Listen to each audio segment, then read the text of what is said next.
अभी हाल के टाइम में तो आप बता सकते हैं। और जितने भी नए विद्यार्थी हैं वो मेरे चैनल को सब्सक्राइब कर लें ऑल नोटिफिकेशन के साथ में। लगातार मेरी क्लास चल रही हैं, हर रोज़ ले रहा हूँ, 2 क्लास हो रही हैं, एक सुबह 12 बजे से लेके और दूसरी 3 बजे मॉर्निंग के टाइम में। अभी मैंने सारे ज़िले मध्य प्रदेश के जितने भी 52 ज़िले हैं उस पर क्लास आज ही से स्टार्ट की है, एक क्लास हो चुकी है। थैंक यू बघेल जी, आपने सही बताया, आवाज़ आ रही है, thank you so much. Hello Ishu ji, welcome again. चलिए 1 मिनट रह गया है तो सभी जिलों के ऊपर मैं लगातार क्लास लूँगा। अब एक क्लास हो चुकी है, अगर आप लोगों ने मेरी क्लास ज्वाइन नहीं की है, आज आगर मालवा पूरा ज़िला हमने कंप्लीट कर लिया, उसके ऊपर पूरे फैक्ट्स क्लियर किए। अगर आप लोगों ने नहीं देखी है, उसको नहीं आप अटेंड कर पाए तो उसको मैंने अपलोड कर दिया है। You can go there in my study concept channel and there you can watch complete class, all the fact I have been covered over there. Very good afternoon Atulkar ji, नमस्ते कुर्मी जी। चलिए 3:05 हो चुके हैं, अब हम स्टार्ट कर रहे हैं। ये पहला क्वेश्चन आपके सामने आ गया, चलिए बताएं। ये रहा पहला क्वेश्चन। भारत के राष्ट्रगान का शीर्षक क्या था? जन गण मन, भारत भाग्य, भारत भाग्य विधाता या भारत विधाता? भारत का जो राष्ट्रगान था उसका शीर्षक क्या था, बताएं, आंसर बताएं इसका।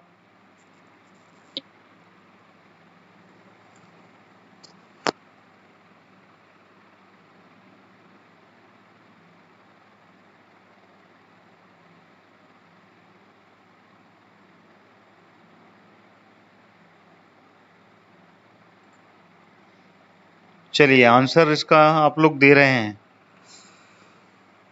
चलिए और कोई विद्यार्थी बताएगा इसका आंसर, नहीं तो मैं तो बताऊंगा इसका आंसर क्या है। सब पहले नंबर पर आए, क्या था? देखिए पहले तो क्वेश्चन समझिए। भारत के राष्ट्रीय गान का शीर्षक क्या है नहीं पूछा मैंने, क्या था पूछा है मैंने। क्वेश्चन में पास्ट टेंस लगा हुआ है, इतिहास के ऊपर पूछा गया है, जनगण मन। क्वेश्चन को समझें पहले, भारत के राष्ट्रगान का शीर्षक क्या था, ठीक है। भारत के राष्ट्रगान का शीर्षक है, इसका जो आंसर है वो है भारत विधाता। This is the correct answer. I think you all are confuse about the question. Actually question is based on past. था पर है ये। भारत के राष्ट्रगान का शीर्षक क्या था, पहले इसका शीर्षक क्या था, इस पर क्वेश्चन है ये, ठीक है ना। तो इसका जो शीर्षक है वो है भारत विधाता, ठीक है, भारत विधाता पर है। और इसकी रचना जो की थी वो रविंद्रनाथ टैगोर जी ने की थी, ठीक है। किन्होंने की थी ये? रविंद्रनाथ टैगोर। रविंद्रनाथ टैगोर ने इनकी रचना की थी। कब की थी इसकी रचना?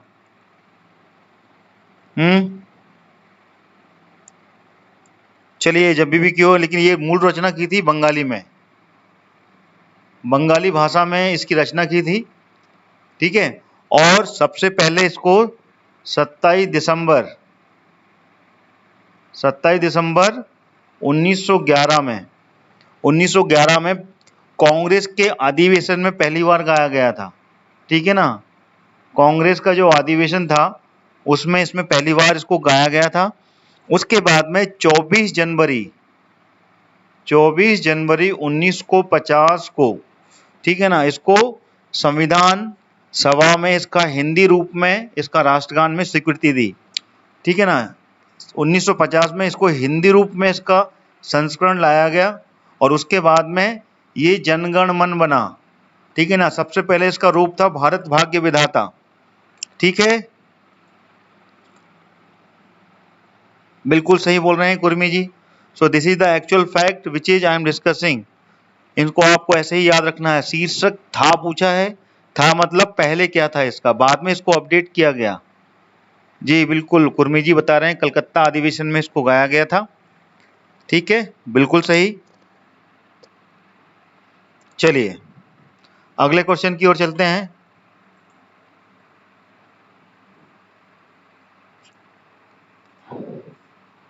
ये आ गया आपके सामने अगला क्वेश्चन। चलिए बताएं, ऑल इंडिया मुस्लिम लीग 23 मार्च 1940 को किस स्थान पर पाकिस्तान का प्रस्ताव पारित किया था? बताएं। ऑल इंडिया मुस्लिम लीग ने 23 मार्च 1940 को किस स्थान पर पाकिस्तान का प्रस्ताव पारित किया था? कराची, हैदराबाद, लाहौर या फिर लखनऊ? आंसर दें इसका आंसर दें।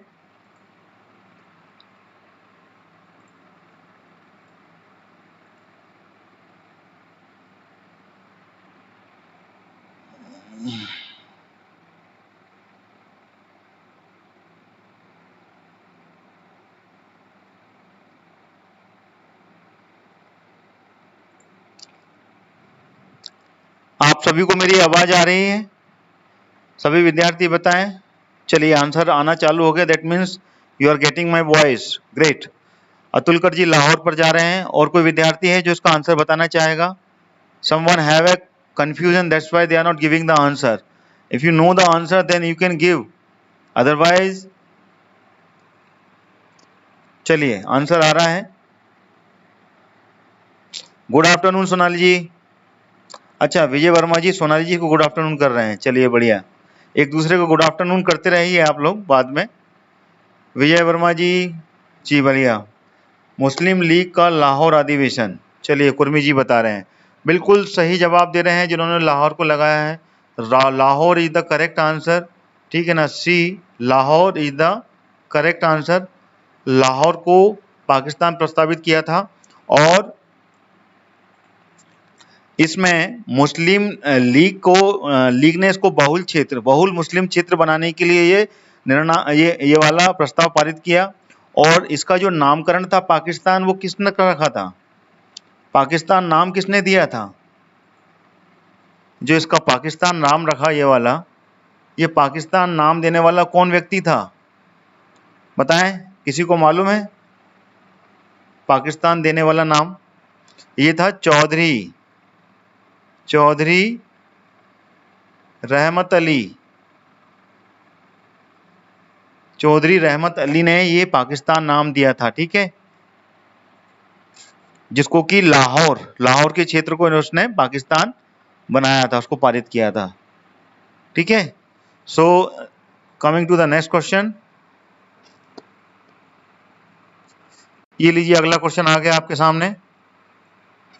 बताएं, वर्नाकुलर प्रेस एक्ट किसके द्वारा शुरू किया गया?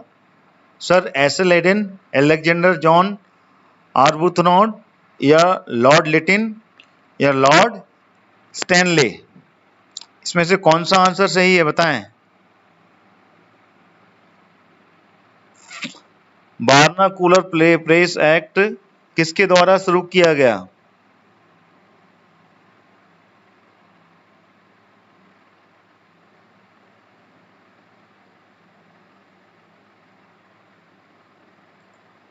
बताएं।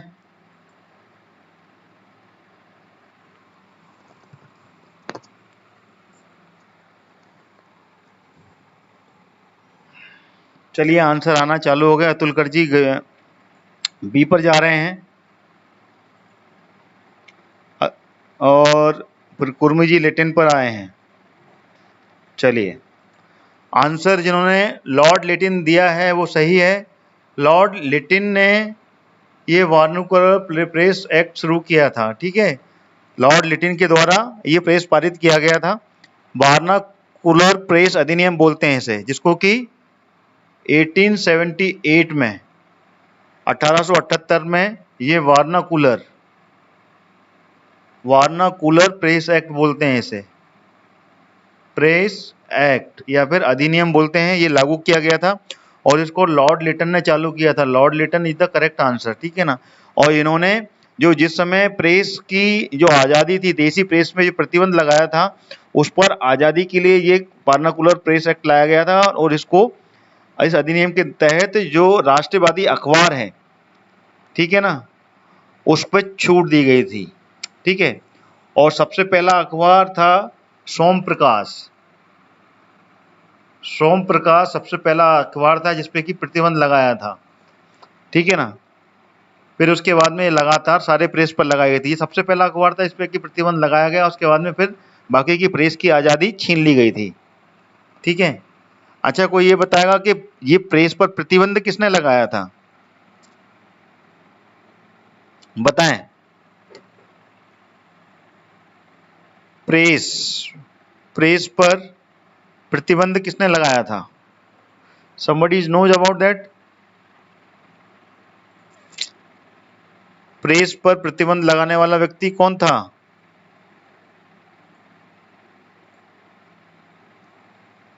बताएं।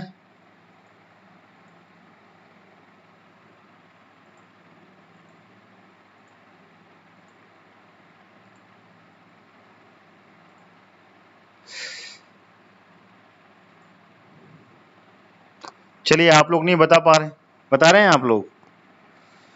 मुझे भी याद नहीं आ रहा है, कल मैंने इसका बताया भी था आपको, शायद कॉर्नवालिस था या कौन था, वार्नाकुलर प्रेस एक्ट को।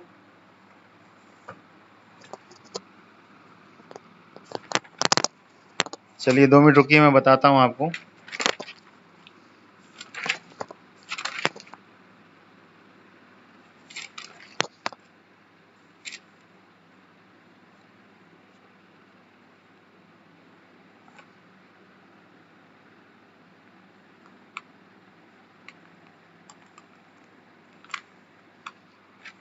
लॉर्ड रिपिन बता रहे हैं आप।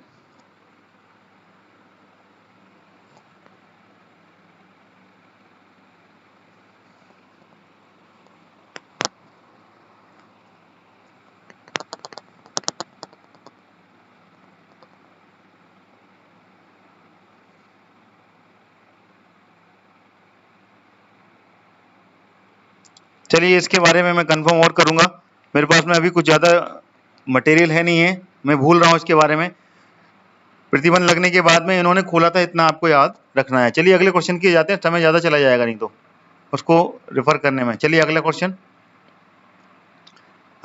है, साइमन कमीशन किस वायसराय के कार्यकाल में भारत आया था? बताइए। चलिए कंफर्म कर लेंगे कौन था, इसके बारे में थोड़ा सा क्लियर है नहीं अभी, मैं भी आपको एग्जैक्ट नहीं बताऊंगा, मुझे भी नहीं जानकारी, ठीक है। आप लोग क्लियर कर लीजिएगा, एक बार क्रॉस चेक करिएगा, वो भी बहुत बड़ा इंपॉर्टेंट क्वेश्चन है कि उस पर प्रतिबंध किसने लगाया था। इसमें बताइए, साइमन कमीशन किस वायसराय के कार्यकाल में भारत आया था? Lord Irwin, Lord Chelmsford, Lord Willingdon या लॉर्ड लिनलिथगो? बताएं।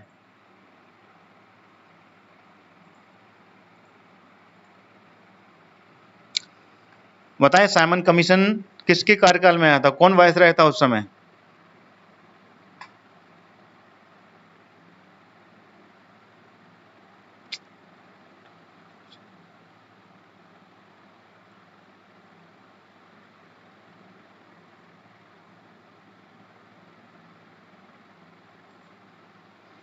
चलिए आंसर आने वाला चालू हो गया, लॉर्ड इरविन बोल रहे हैं, लॉर्ड रिपन। चलिए इस क्वेश्चन का आंसर दें आप लोग। चलिए आंसर आ रहा है, कुर्मी जी बोल रहे हैं लॉर्ड इरविन पे, उनका आंसर जा रहा है, बिल्कुल सही बोल रहे हैं, लॉर्ड इरविन, ठीक है। लॉर्ड इरविन के समय आया था, Lord Irwin is the correct answer, ठीक है ना। और ये आया था 1926 में, 1926 में 3 अप्रैल, ठीक है ना, 3 अप्रैल को इनको क्या वायसराय नियुक्त किया गया था, ठीक है। लॉर्ड इरविन कब आए थे? 1926, 3 अप्रैल को इनको नियुक्त किया गया था, ठीक है। और उसके बाद में 1927 में सर स्टैमफोर्ड क्रिप्स की अध्यक्षता में, इसमें जो स्टैमफोर्ड हैं, सर स्टैमफोर्ड, ठीक है ना, स्टैमफोर्ड क्रिप्स, इनकी अध्यक्षता में, ठीक है ना, इनकी अध्यक्षता में ये एक कमेटी गठित की गई थी, साइमन कमीशन का गठन किया गया था। ठीक है, साइमन कमीशन का गठन किया गया था इसमें, और इसमें अध्यक्ष थे सर स्टैमफोर्ड क्रिप्स। ठीक है, क्लियर हो गया? तो Lord Irwin is the correct answer. चलिए अगले क्वेश्चन की ओर चलते हैं। ये आ गया अगला क्वेश्चन आपके लिए।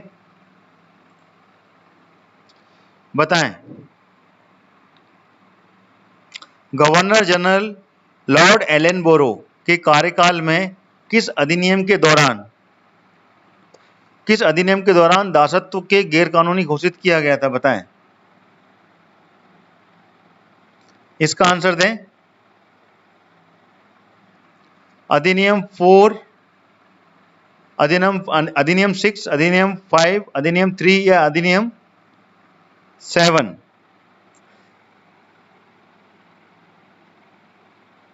जी, साइमन कमीशन भारत गठित किया गया था, उसके बाद में ये 28 में आया था।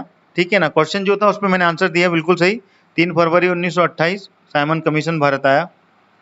उसके बाद में ही लाला लाजपत राय और ये सब चीज हुई थी, उन्होंने विरोध किया था लाला लाजपत राय ने, और उन पर लाठी बरसाई गई थी, इससे उनकी मृत्यु हुई थी। चलिए, इसका आंसर आना चालू हो गया है। पीकी कुरमे जी तीसरे नंबर पर जा रहे हैं। चलिए, और कोई बताएगा? सभी लोग थर्ड पर जा रहे हैं। चलिए, इसका जो आंसर है, इसका आंसर है सेकंड नंबर। ठीक है ना, अधिनियम 5, अधिनियम 5 है, और ये गवर्नर जनरल लॉर्ड एलेनबोरो की कार्यकाल के दौरान आया था, और उनका कार्यकाल के दौरान में 1843 में ये अधिनियम 5 पारित किया गया था। ठीक है, और इस अधिनियम के ही द्वारा दासत्वता को गैर कानूनी घोषित किया गया था। इसको ध्यान रखना। ठीक है ना, गवर्नर जनरल लॉर्ड एलेनबोरो 1843 में ये पारित हुआ, इसको अधिनियम 5 कहते हैं, और इसी अधिनियम के तहत दासत्व को गैर कानूनी घोषित किया गया था। ठीक है, तो second number is the correct answer, अधिनियम 5।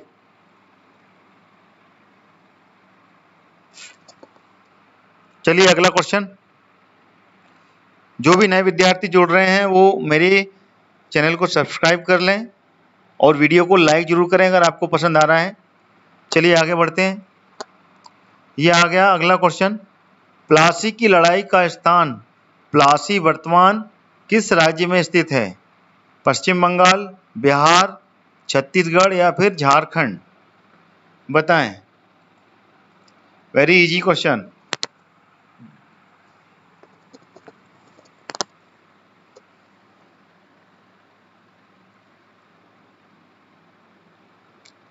प्लासी की लड़ाई,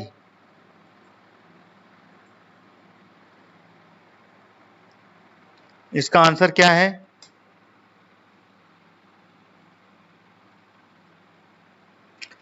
करेक्ट आंसर दीजिए अगर आपको मालूम हो तो।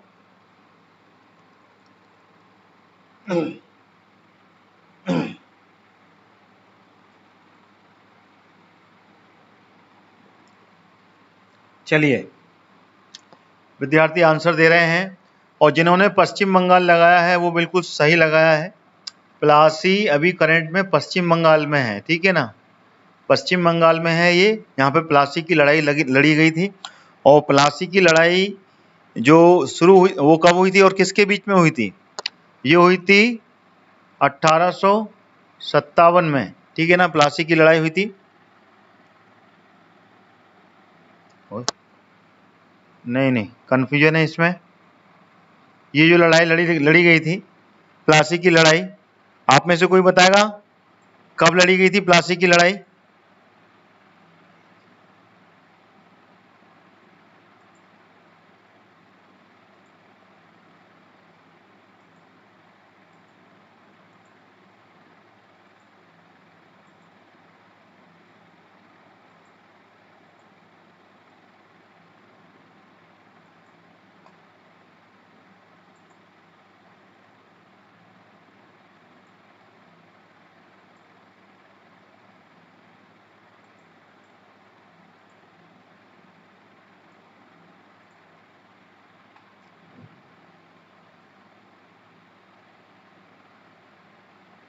1757। जी बिल्कुल, थोड़ा क्लियर नहीं है मेरे को, ठीक है ना। और ये पश्चिम बंगाल में, ये क्लियर है, पश्चिम बंगाल में है ये, ठीक है ना। चलिए अगले क्वेश्चन की ओर चलते हैं।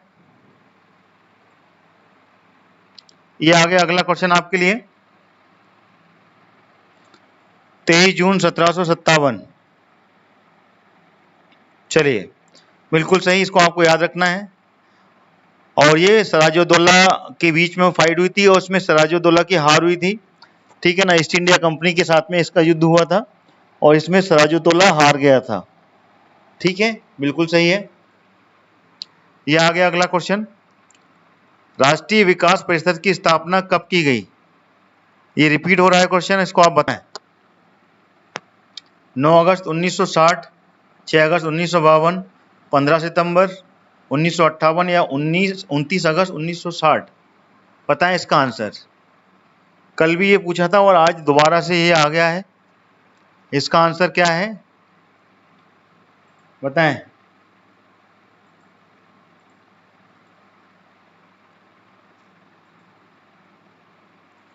चलिए बिल्कुल सही बता रहे हैं, कुर्मी जी ने बिल्कुल सही आंसर लगाया है।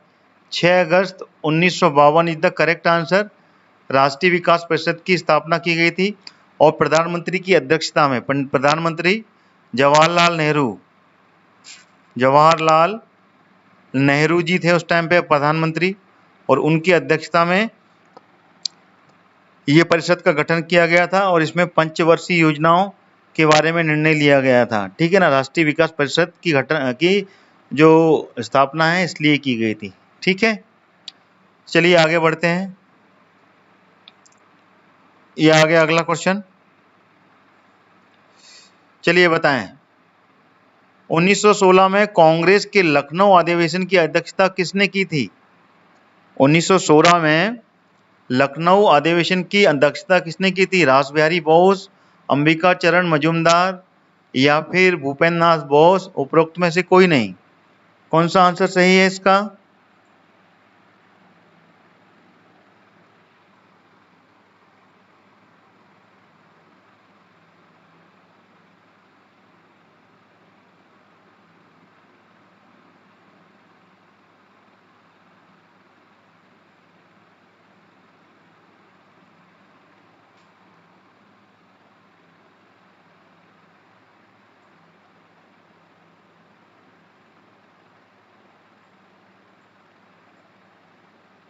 इसका आंसर जानकारी है किसी को? चलिए इसका आंसर हम बताते हैं आपको। Nobody knows the answer. इसका जो आंसर है वो है Ambika Charan Majumdar. Second number is the correct answer. 1916 में कांग्रेस की लखनऊ अधिवेशन की जो अध्यक्षता थी वो अंबिका चरण मजूमदार ने की थी, ठीक है ना। और इसमें जो कांग्रेस का के दल थे, दोनों दल अलग अलग हो गए थे। एक तो था गरम दल और एक था नरम दल, ठीक है ना। इन दोनों ने इसमें हिस्सा लिया था, ठीक है। 1916 में हुई थी ये, लखनऊ में ये अधिवेशन हुआ था, उसकी अध्यक्षता अंबिका चरण मजूमदार ने की थी, ठीक है। चलिए अगले क्वेश्चन की ओर चलें। ये आ गया अगला क्वेश्चन आपके लिए। चलिए बताएं, निम्नलिखित में से भारतीय शिक्षा का मैग्ना कार्टा किसे कहा जाता है? वुड्स डिस्पेच, सेल्डर आयोग, भारतीय विश्वविद्यालय अधिनियम 1904 या फिर रेल आयोग? बताएं, इसका आंसर दें।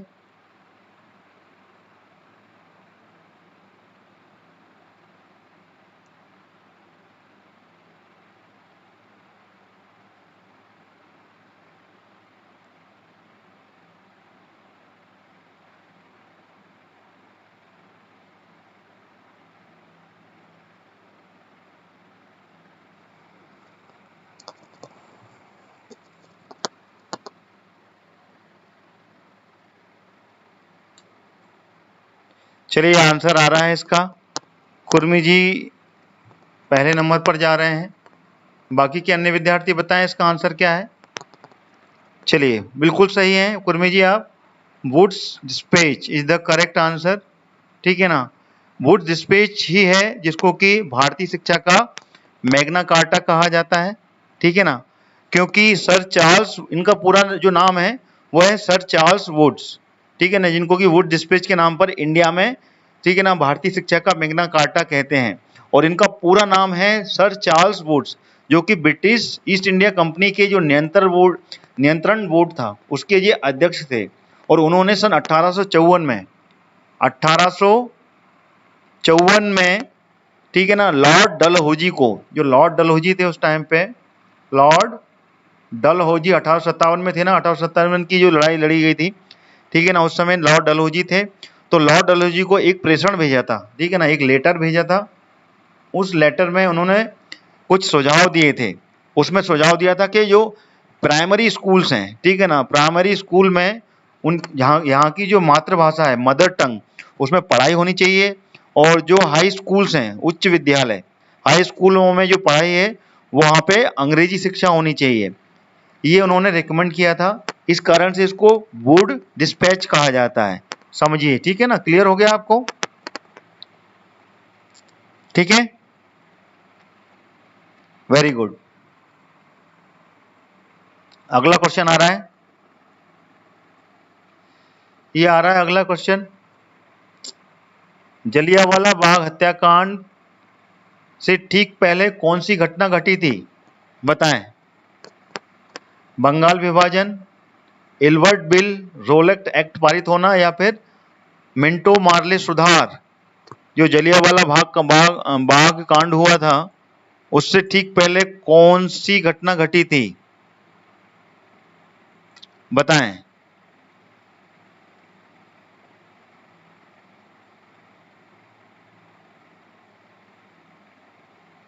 कुर्मी जी बता रहे हैं डलहौजी का टाइम 1848 से लेके 1855 रहा।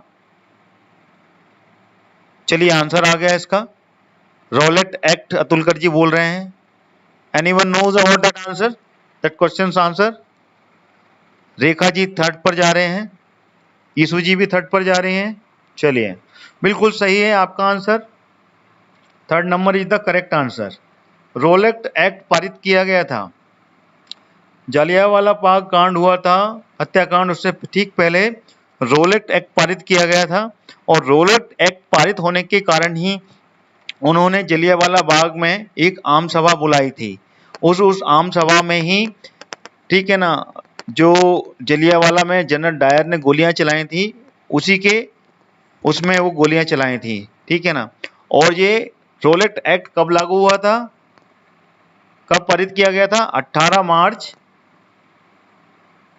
1919 को रोलेट एक्ट पारित हुआ था, ठीक है। 18 मार्च 1919 को इंपीरियल विधानसभा द्वारा, इंपीरियल ध्यान रखिएगा, इंपीरियल विधानसभा द्वारा इसको पारित किया गया था, ठीक है।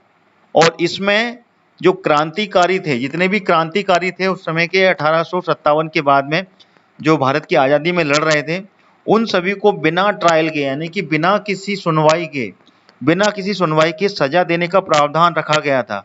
इस कारण से इस रोलेट एक्ट का विरोध जोरों से हुआ था।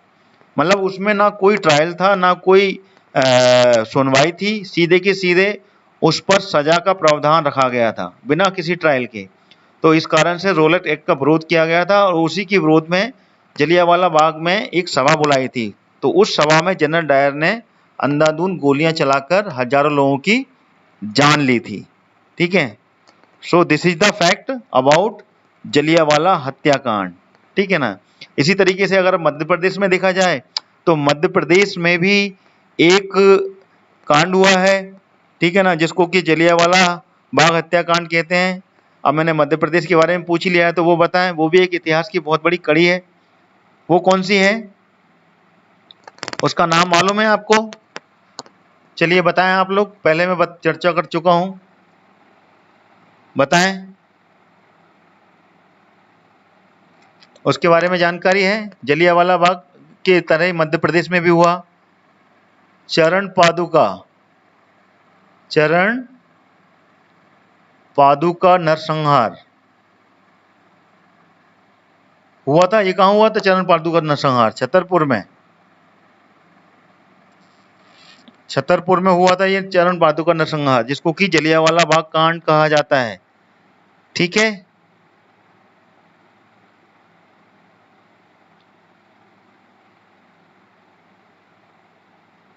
चलिए, वेरी गुड। चलिए अगले क्वेश्चन की ओर चलते हैं।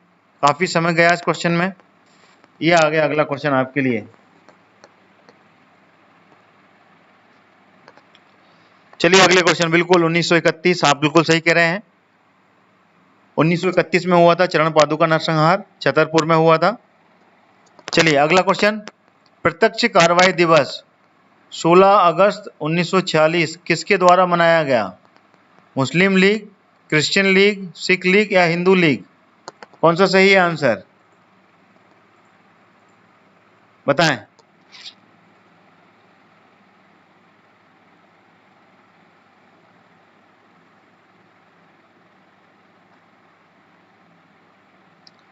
प्रत्यक्ष कार्रवाई दिवस, चलिए इसका भी आंसर दे रहे हैं बघेल जी। एक पर सभी लोग एक पर आ रहे हैं, वेरी गुड। तो सभी विद्यार्थी एक पर आ रहे हैं मुस्लिम लीग पर, तो बिल्कुल सही आंसर है आपका, Muslim League is the correct answer. Muslim League ने ही 16 अगस्त 1946 को प्रत्यक्ष कार्रवाई दिवस के रूप में मनाया गया था, और इसका मतलब था कि उन्होंने हिंदू मुस्लिम दंगे उत्पन्न करने के लिए ये सिद्ध करना था, ठीक है ना, कि हिंदू और मुस्लिम एक साथ नहीं रह सकते हैं। उस उद्देश्य से ये प्रत्यक्ष कार्रवाई दिवस मनाया गया था। ठीक है, उनका जो उद्देश्य था वो था हिंदू मुस्लिम दंगे उत्पन्न करके ये सिद्ध करना था कि हिंदू और मुस्लिम समुदाय एक साथ नहीं रह सकते हैं। तो उस उपलक्ष्य में ये प्रत्यक्ष कार्रवाई दिवस मनाया गया था 16 अगस्त 1946 को मुस्लिम लीग के द्वारा। ठीक है, मुस्लिम लीग द्वारा चुनाव हारने के कारण केवल 72 सीटें मिली थी, कुर्मी जी बता रहे हैं। ऑब्वियसली ये भी एक फैक्ट हो सकता है।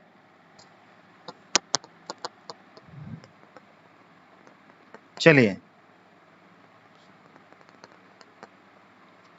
अगला क्वेश्चन, किस चार्टर अधिनियम के द्वारा ईस्ट इंडिया कंपनी के एकाधिकार समाप्त हो गया था? बताएं। चार्टर अधिनियम 1793, चार्टर अधिनियम 1813 या चार्टर अधिनियम 1833, चार्टर अधिनियम 1853? बताएं, इसका आंसर दें।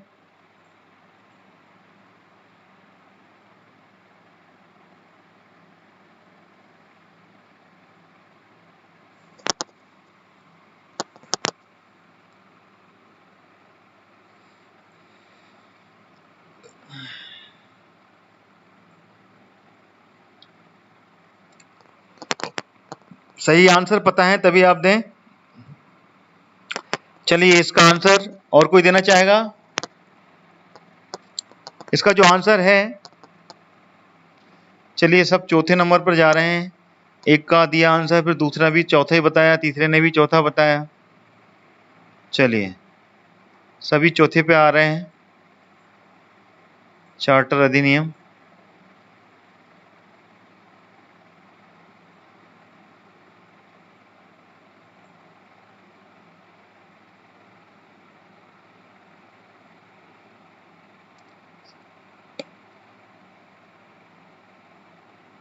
कुर्मी जी सेकंड नंबर पर आए हैं, बाकी एक नंबर पे भी हैं यीशु जी।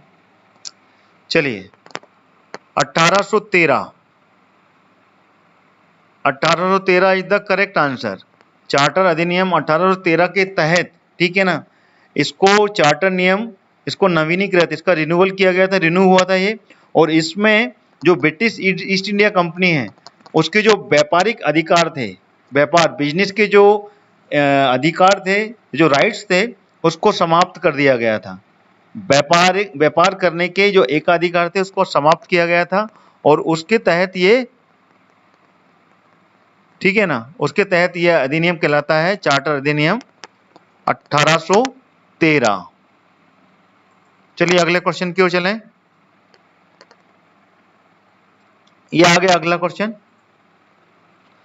बताएं, भारतीय टंकण पर कागजी मुद्रा अधिनियम किस वायसराय ने पारित किया था? Lord Minto, Lord Hardinge, Lord Curzon और लॉर्ड डफरिन? बताएं।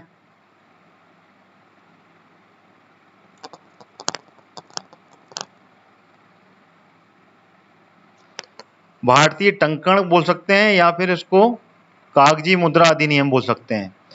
किस वायसराय ने इसको पारित किया था?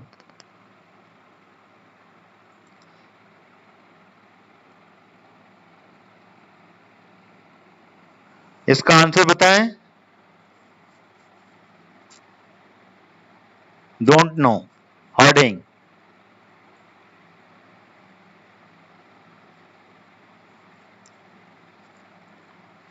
चलिए, इसका जो आंसर है वो है सी, लॉर्ड कर्जन।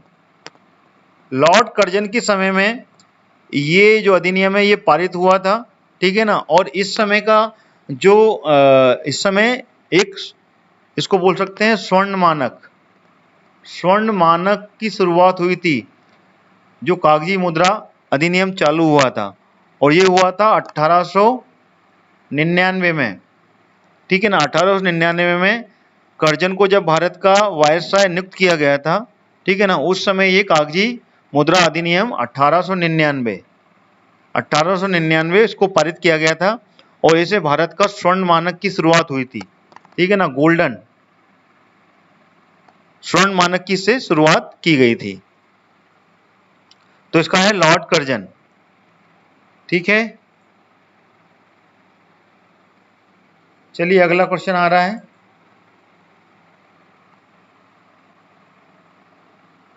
ये आ गया अगला क्वेश्चन 39। गदर जनरल सबसे पहले किस भाषा में प्रकाशित हुई? उर्दू, अंग्रेजी, पंजाबी या पश्तो? बताएं।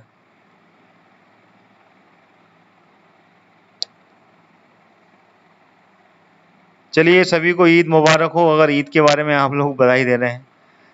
अभी इस क्वेश्चन का आंसर बताएं। Actually we are studying, so come to the point. सभी विद्यार्थियों को ईद की भी मुबारक हो, ईद की बधाई आप एक दूसरे को दे रहे हैं। आप सभी को भी बहुत बहुत बधाई। बताएं, गदर जर्नल सबसे पहले किस भाषा में प्रकाशित हुई? इसका आंसर दें। चलिए, आंसर आना चालू हो गया।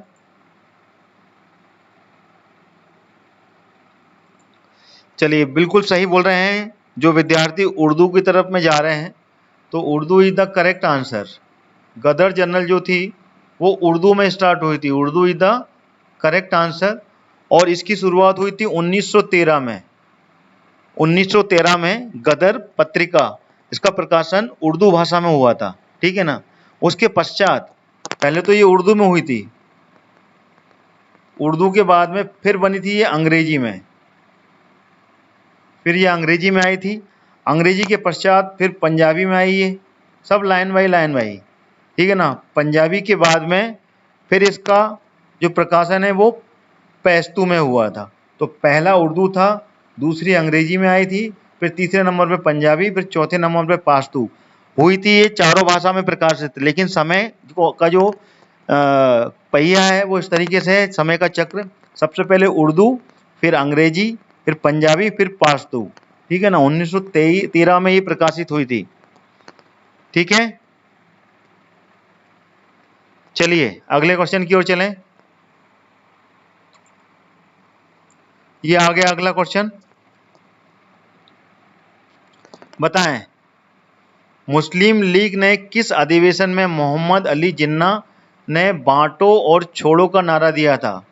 मुस्लिम लीग का वो कौन सा अधिवेशन था जिसमें मोहम्मद अली जिन्ना ने बांटो और छोड़ो का नारा दिया था?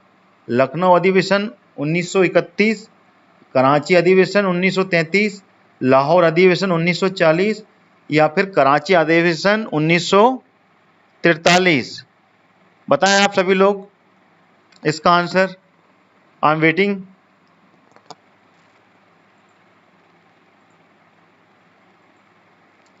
बताएं।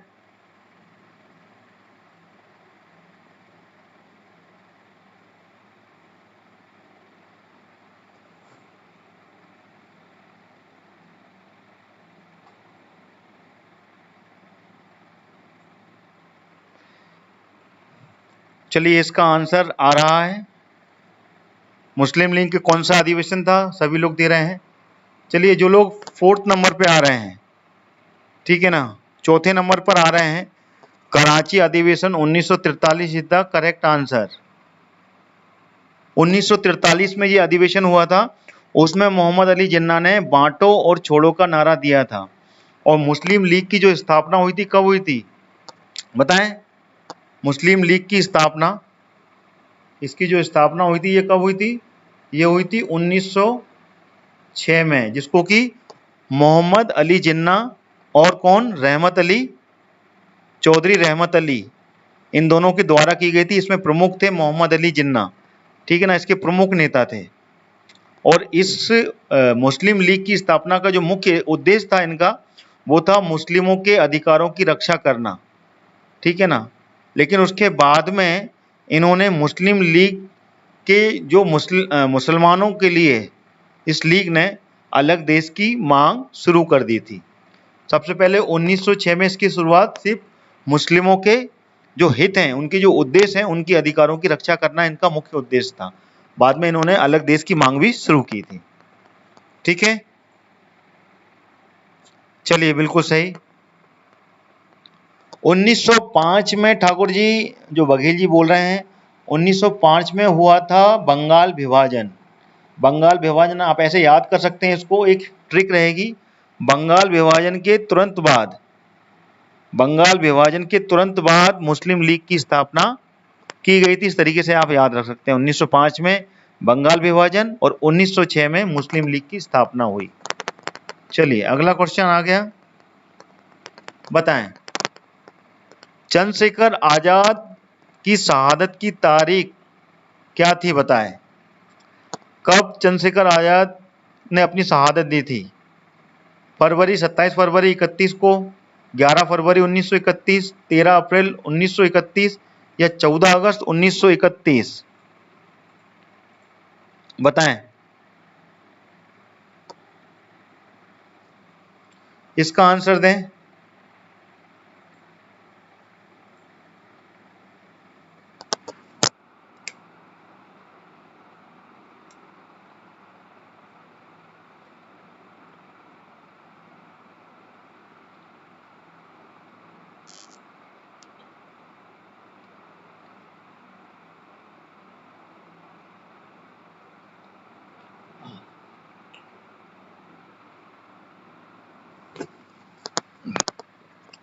बिल्कुल सही जा रहे हैं आप सभी विद्यार्थी। पहला number is first is the correct answer, बिल्कुल सही। 27 फरवरी 1931 को चंद्रशेखर आजाद जी ने अपनी शहादत दी थी, ठीक है। और ये एक मुठभेड़, अंग्रेजों के साथ में मुठभेड़ हुई थी, उसमें ये शहीद हो गए थे। और शहीद क्या, उन्होंने अपने ही खुद के ही रिवॉल्वर से अपने आप को शहीद हुए थे, खुद ने ही अपनी जान ले ली थी। और उन्होंने कहा भी था कि मुझे कोई जिंदा नहीं पकड़ सकता, ये उन्होंने चैलेंज किया था। और उन्होंने, जब उनको लगा कि मैं सब तरफ से घिर गया हूं, तो उन्होंने अपने हाथों से ही अपनी रिवॉल्वर से अपनी को गोली मार ली थी, ठीक है। और ये हुआ था 27 फरवरी 1931 को। और इनका जो जन्म हुआ था 23 जुलाई 1906 को, 1906 को मध्य भारत में हुआ था, यानी कि मध्य प्रदेश में, मध्य प्रदेश में हुआ था, एक छोटे से जिले में, झाबुआ, झाबुआ के थे ये चंद्रशेखर आजाद जी, ठीक है ना, वहां इनका जन्म हुआ था, ठीक है। क्लियर है। चलिए अगले क्वेश्चन की ओर चलते हैं। ये आ गया अगला क्वेश्चन आपके लिए। चलिए इस कमिंग, कांग्रेस ने किस अधिवेशन में पूर्ण स्वराज का प्रस्ताव पारित किया गया था? पूर्ण स्वराज किस अधिवेशन में पारित किया था? सभी विद्यार्थी मेरे वीडियो को लाइक करते हुए चलें, और जो भी नए विद्यार्थी हैं वो मेरे इस चैनल को सब्सक्राइब कर लें ऑल नोटिफिकेशन के साथ में, जिससे कि आपको सारे वीडियोस लगातार मिलते रहेंगे और सभी लोग लगातार मेरे सारे वीडियो देख पाएंगे। चलिए ठीक है, बढ़िया। झाबुआ उस समय एक ही था, झाबुआ और अलीराजपुर, ठीक है ना। चलिए, वर्तमान जिला है अलीराजपुर और उस समय भाभरा जो था वो झाबुआ में था, बिल्कुल सही। चलिए बताएं, कांग्रेस का अधिवेशन कब हुआ था? कलकत्ता, लाहौर, दिल्ली या कराची? पूर्ण स्वराज की मांग कहां पर प्रस्ताव पारित किया गया था? बताएं, बता देंगे आप लोग इजीली। चलिए, बिल्कुल सही, लाहौर अधिवेशन। लाहौर अधिवेशन is the correct answer. Lahore अधिवेशन में ये प्रस्ताव पारित किया गया था। और ये अधिवेशन कब हुआ था? ये हुआ था 1929 को। 1929 को कांग्रेस ने ये लाहौर अधिवेशन में पूर्ण स्वराज के प्रस्ताव को पारित किया गया था। और इस अधिवेशन में जो अध्यक्ष थे वो थे पंडित जवाहरलाल नेहरू। इनको भारतीय राष्ट्रीय कांग्रेस का अध्यक्ष नियुक्त किया गया था, ठीक है ना। पहली बार 1929 को इसी कांग्रेस के अधिवेशन में पंडित जवाहरलाल नेहरू को भारतीय राष्ट्रीय कांग्रेस का अध्यक्ष नियुक्त किया गया था और इसी में पूर्ण स्वराज प्रस्तावित किया गया था, ठीक है। और उसके तुरंत, ठीक है ना, तुरंत एक महीने बाद, ये दिसंबर में हुआ था और तुरंत एक महीने बाद 26 जनवरी 1930 को, ठीक है ना, स्वतंत्रता की घोषणा जारी कर दी कि अब हम स्वतंत्र होकर ही रहेंगे, ठीक है ना। स्वतंत्रता की घोषणा भी जारी की गई थी, ठीक है। और इसी अधिवेशन में पंडित जवाहरलाल नेहरू भारतीय राष्ट्रीय कांग्रेस के अध्यक्ष बने थे। चलिए अगले क्वेश्चन की ओर चलें। यह आ गया अगला क्वेश्चन आपके लिए।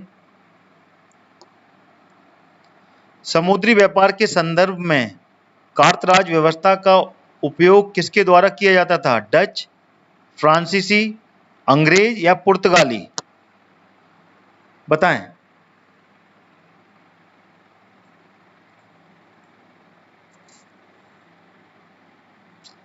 कार्तज व्यवस्था का जो उपयोग है किसके द्वारा किया जाता था?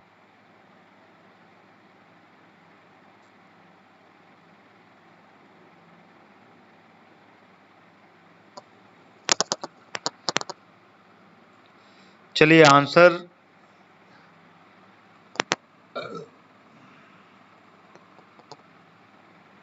आंसर आना चालू हो गया। रूमिल जी चौथे नंबर पर आ रहे हैं। और कोई विद्यार्थी जो बताएगा इसका आंसर? चलिए आंसर आना चालू हो गए। सोनाली जी भी चौथे नंबर पर हैं, बाकी सेकंड नंबर पर भी हैं। चलिए fourth number is the correct answer, ठीक है ना। पुर्तगाली ही थे इस संदर्भ में और इस व्यवस्था को पुर्तगाली ही बोलते थे, कार्ताज व्यवस्था, ठीक है ना। और ये जो व्यवस्था थी ये समुद्री व्यापार के लिए, इसमें जो समुद्री व्यापार होता था, समुद्री जो व्यापार होता था उसके लिए जो लाइसेंस दिए जाते थे वो लाइसेंस देने की व्यवस्था को कहते थे कार्तज व्यवस्था, जिसको कि पुर्तगाली लोग इस भाषा का इस्तेमाल करते थे, ठीक है ना। फिर बाद में फिर अंग्रेज आए, पुर्तगालियों को का दमन किया, उन्होंने उनको भगा दिया और वो छोटे से क्षेत्र में सिमट के रह गए थे, ठीक है। देन उसके बाद में अंग्रेज आए थे 20वीं शताब्दी में। 20वीं शताब्दी में जब अंग्रेज आए तो अंग्रेजों ने इसी व्यवस्था को नया नाम दिया गया, ठीक है ना। उसको बोलते थे नेवी शर्ट, ठीक है ना, नेवी शर्ट्स बोलते थे। नेवी शर्ट्स के नाम पर ये नई व्यवस्था की शुरुआत की थी और इसमें भी समुद्री व्यापार के लिए लाइसेंस दिए जाते थे, लेकिन ये दिया था अंग्रेजों ने। ये नेवी शर्ट दिया था अंग्रेजों ने, ठीक है। और ये जो पुर्तगालियों ने दिया था कार्तज व्यवस्था का नाम, ठीक है। भारत आने वाला पहला अंग्रेजी जहाज रेड ड्रैगन था, अतुलकर जी बता रहे हैं। चलिए वेरी गुड।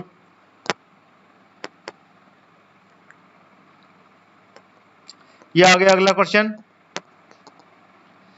प्रसिद्ध विद्यासागर सेतु किस शहर में स्थित है? पटना, कलकत्ता, लखनऊ या चेन्नई? बताएं।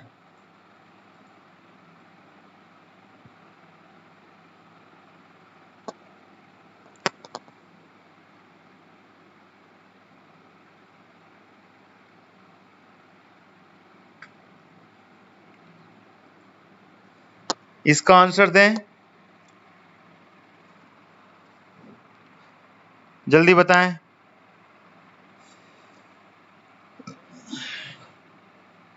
चलिए आंसर आना चालू हो गया। सेकंड नंबर पर जा रहे हैं रोमिल जी, कोलकाता। और कोई बताएगा? चलिए बिल्कुल सही है, Kolkata is the correct answer. Kolkata में है। और ये किस नदी पर है? कोलकाता की किस नदी के ऊपर बना हुआ है ये जो बांध है, ये जो सेतु है, ब्रिज बोलते हैं इसको, विद्यासागर सेतु या विद्यासागर ब्रिज बोलते हैं। ये बना है हुगली नदी के ऊपर बना हुआ है ये। और इसका नाम, पूर्व में इसका नाम हुगली सेतु था। हुगली सेतु के नाम से ये जाना जाता था। फिर बाद में इसका नाम बदलकर जो समाज सुधारक थे ईश्वर चंद्र विद्यासागर, उनके नाम पर ये ब्रिज का नाम रखा गया। ठीक है ना, समाज सुधारक ईश्वर चंद्र विद्यासागर, उनके नाम पर इसका नाम रखा गया। ठीक है, चलिए अगला क्वेश्चन। ये आ गया अगला क्वेश्चन आपके सामने। 1916 में होम रूल आंदोलन किसने शुरू किया? आराम से बता सकते हैं आप। ठीक है ना, Frank Besant, Helena Blavatsky, Charles Knowlton या फिर Annie Besant? Which one is the correct answer? बताएं। 1916 में होम रूल आंदोलन की शुरुआत किसने की थी?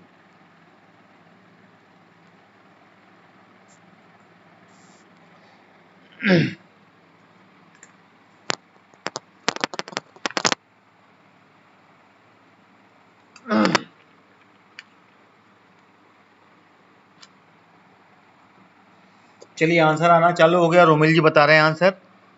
वेरी गुड रोमिल जी, सभी आंसर आप बता रहे हैं आसानी से। आप अच्छा सा पढ़ के आते हैं, बहुत ही अच्छी बात है। Annie Besant is the correct answer. ठीक है ना, 1916 में जो होम रूल आंदोलन की शुरुआत की थी वो एनी बेसेंट के साथ में बाल गंगाधर तिलक, ठीक है ना, इन दोनों ने मिलके इस होम रूल आंदोलन की या होम रूल लीग की स्थापना की थी।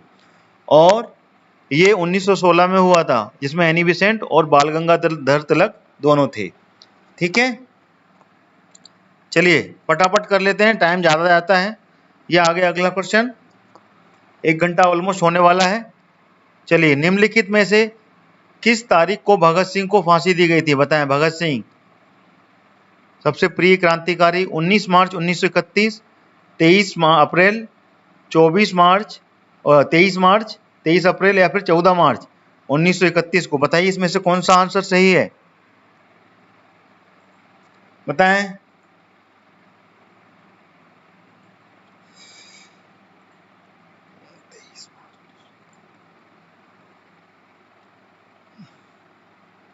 इसका आंसर दें।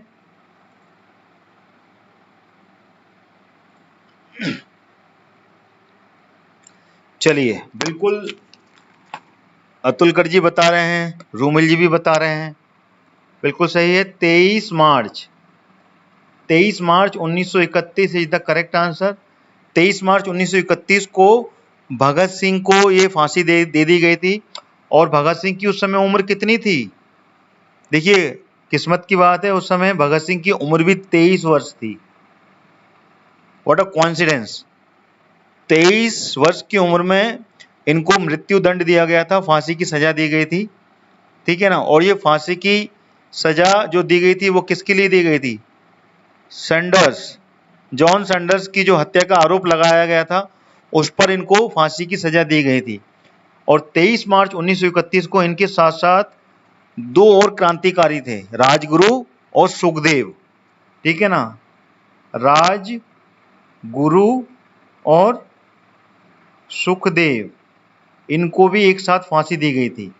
ठीक है ना, भगत सिंह राजगुरु और सुखदेव, इनको 23 मार्च 1931 को एक साथ फांसी दी गई थी और उस समय भगत सिंह की उम्र थी सिर्फ मात्र 23 वर्ष की। ठीक है ना। चलिए ये आ गया अगला क्वेश्चन।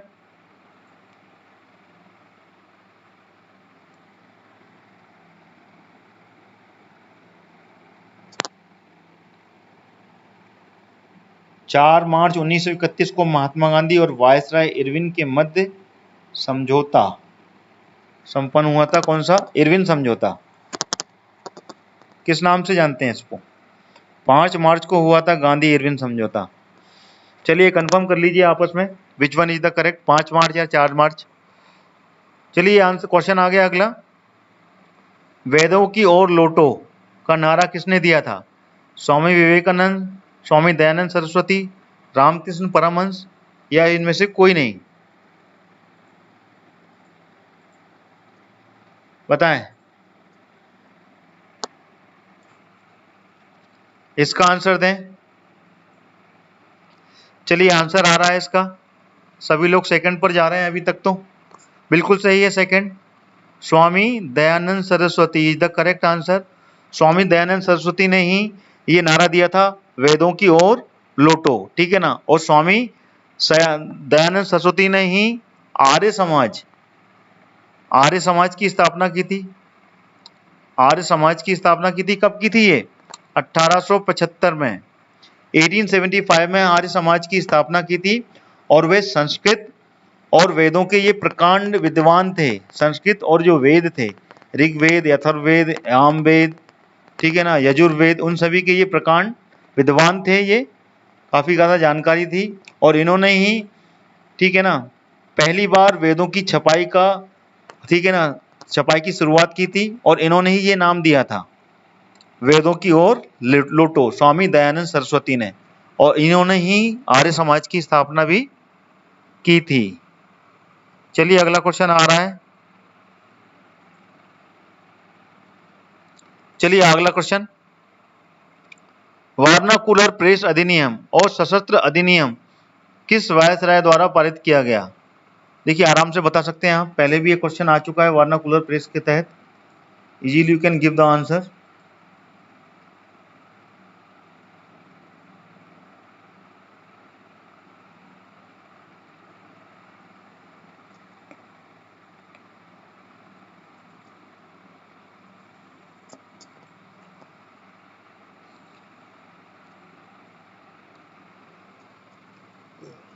रूमिल जी पहले नंबर पर आ रहे हैं, अतुलकर जी सेकंड नंबर पर आ रहे हैं। चलिए Lord Latin is the correct answer. देखिए इससे पहले मैंने क्वेश्चन पूछा था वर्नाकुलर प्रेस अधिनियम, सबसे पहला क्वेश्चन था ये, किसने पारित किया था? तो लॉर्ड लिटिन ने पारित किया था ये। और सशस्त्र अधिनियम भी उन्हीं ने ही पारित किया, लॉर्ड लिटिन ने। और ये दोनों अधिनियम 1878 में ये पारित किए गए थे, सशस्त्र अधिनियम और वर्नाकुलर प्रेस अधिनियम। ठीक है ना, 1878। ठीक है। और लिटिन का कार्यकाल 1778। अरे हाँ गलत हो गया, 1778।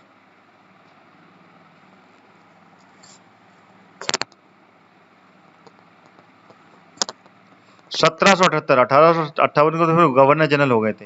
ये 1700 है, सॉरी, अपडेट कीजिएगा इसको।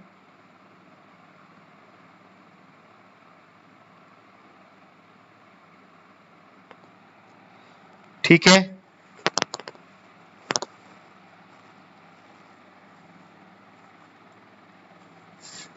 1878 लिखा हुआ है रुमिल जी, कुर्मी जी। 1876 से लेकर 1880 के दौरान ये भारत के वायसराय थे। और 1876 से लेकर 1878 के दौरान, ठीक है ना, एक अकाल पड़ा था, उस अकाल के दौरान भी ये संभाल नहीं पाए थे। फिर उसके बाद में इन्होंने वर्नाकुलर प्रेस और सशस्त्र अधिनियम 1878 में लागू किया था। तो इसका जो आंसर है वो 78 ही है शायद। ठीक है। तो लॉर्ड लिटिन इसका करेक्ट आंसर है। ठीक है, चलिए अगले क्वेश्चन की ओर।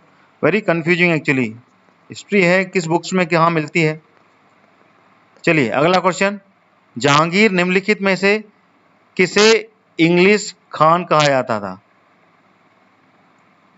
Thomas raw, William Hawkins, Henry Middleton या उपरोक्त सभी? इंग्लिश खान कहते थे उनको। जहांगीर कहता था उसमें उसको इंग्लिश खान। जहांगीर, बताएं इसका आंसर। जहांगीर किस समय का था वो?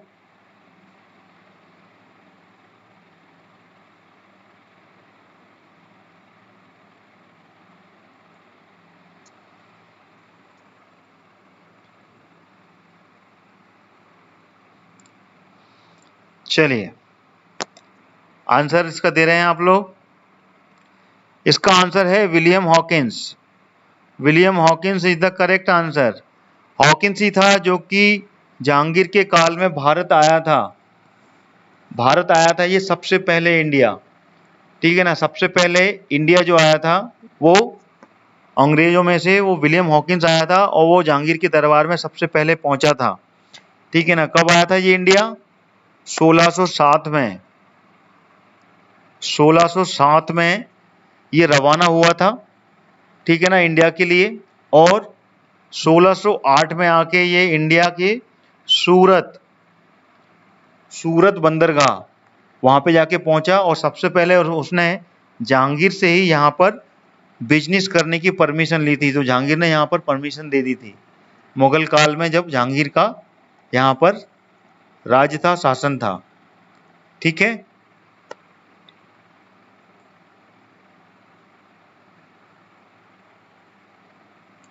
चलिए अगला क्वेश्चन, ये आ गया अगला क्वेश्चन। सभी विद्यार्थी जो नए हैं वो मेरे चैनल को सब्सक्राइब कर लें और उसके बाद में मेरे वीडियो को लाइक भी कर दें फटाफट, ठीक है ना, जो भी लगातार देख रहे हैं। अगला क्वेश्चन ले रहे हैं हम, ठीक है। ये आ गया अगला क्वेश्चन 50वां। भारत का राष्ट्रीय गान पहली बार कब गाया गया था? 1911 कलकत्ता, 1912 लखनऊ, 1913 दिल्ली या 1914 Bombay?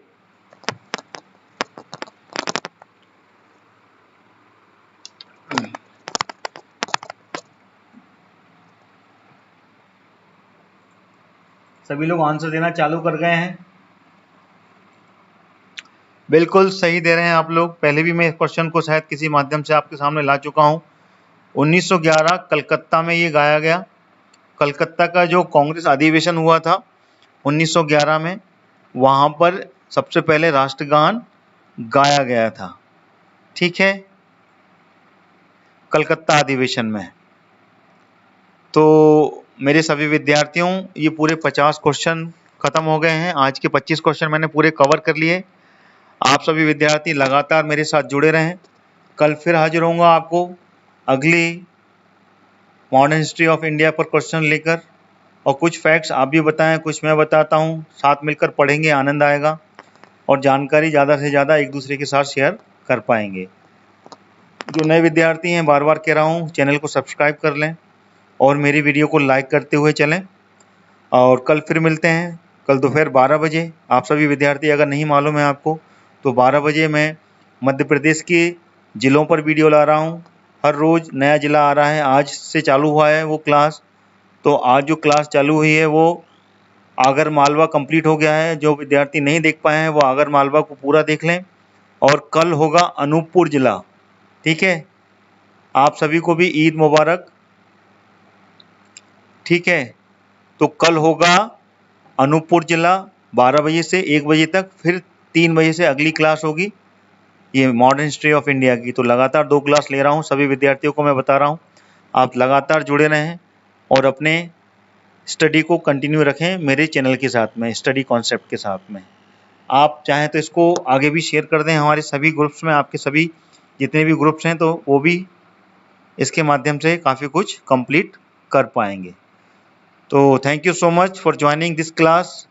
Later on by tomorrow we will connect again with MPG के मध्य प्रदेश से हम फिर से जुड़ेंगे।